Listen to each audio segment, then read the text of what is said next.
I first came here in 77, and I was 17 years old, and I ran away from home, from Brantford. I lived in Brantford, where I couldn't finish high school.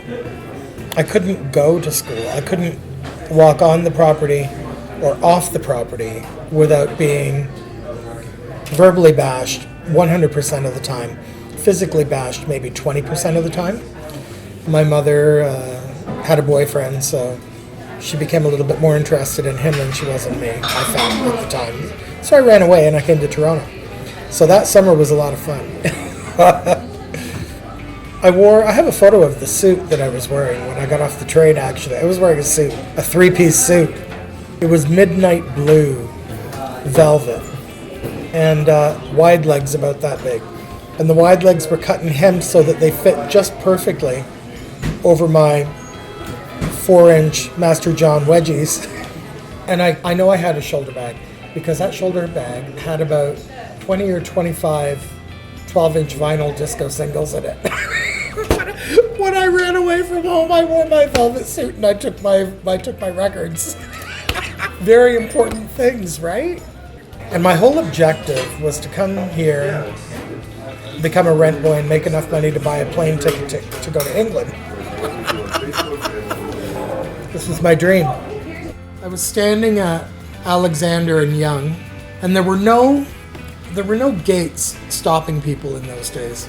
But I remember that summer, I want to say it was 88 or 89, you'd have to look it up, when the parade stopped, the music stopped, all the vehicles that were towing things in parade, the engines went off, and everybody laid on the ground, and a lot of other people in the parade pulled out these big fat pieces of sidewalk chalk and went and started drawing chalk drawings around the people on the road because they were the dead people.